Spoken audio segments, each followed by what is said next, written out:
Sir இந்த ஓட்டு percentage வந்து ரொம்ப கம்மியா இருக்கு, வாக்காளர்களுக்கு நீங்க சொல்ல வேண்டியது என்ன? வெயில் கிளியும் இல்ல, இந்த கிளி இல்லையா?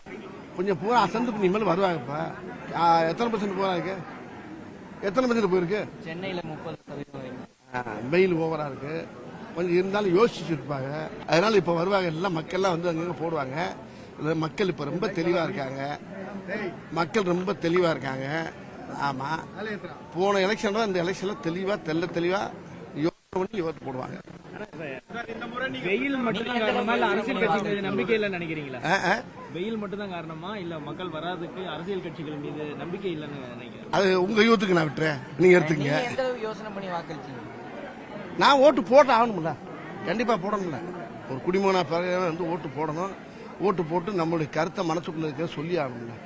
அது வந்து விரல் மூலியமா சொல்லணும்ல, இல்லைன்னா அது தப்பா போயிடும். சொல்ல ஓட்டு போடணும். அதை வயசானவங்க பரவாயில்ல, முதல் முறை வாக்காளர்களுமே நிறைய பேர் ஓட்டு போடல, அதாவது வர மாட்டேங்கிறாங்க இளைஞர்களே. ஆமா, அது எனக்கு சரியா தெரியல. சென்னை போன்ற நகரங்கள் அதை பத்தி பத்திரிகைக்காரங்க நீ போய் எல்லா வீட்டுல போய் விசாரிச்சுட்டு வாங்க, எனக்கு தெரியாது அதை பத்தி. சார், இப்ப கிராமப்புறங்கள்ல அதிகமா வாக்குப்பதிவு வருது எப்பவுமே. சென்னை போன்ற நகரங்கள்ல கம்மியா இருக்கு. இங்க வந்து ஒரு படித்தவர்கள் அதிகமா இருக்கக்கூடிய இடங்கள்ல கம்மியா இருக்கிறது நீங்க எப்படி பாக்குறீங்க? அது என்னன்னு தெரியல. ஆனா நேரத்தை விட வெயில் ஜாஸ்தி இல்லை எனக்கு.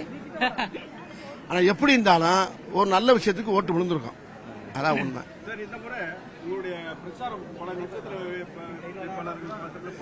இந்த மாதிரி நான் எலெக்ஷன்ல ஃபுல்லா ஷூட்டிங் போயிட்டு இருக்கனால ஃபுல்லா பிஸியா இருக்கேன். அதனால இந்த முறை நான் இந்த மாதிரி போறதுக்கு வாய்ப்பு இல்லை.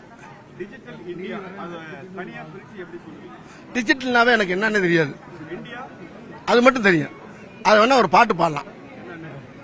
கண்ணாசியம் பாடினார்ல, இந்திய நாடு என் வீடு, இந்தியன் என்பது என் பேரு, எல்லா மதமும் ஓர் மதமே, எல்லார் மொழியும் ஒரு பேச்சு, அவன் பண்ணாரு. அவ்வளவுதான். நம்ம இந்தியாங்கிற சொன்னீங்கல்ல, அது மட்டும் தான். வேற மாதிரி எடுத்து போட்டு திருச்சி கலவத்தை உண்டாட்டி விட்டு போக்க, நாசமா போட்டு போக்க.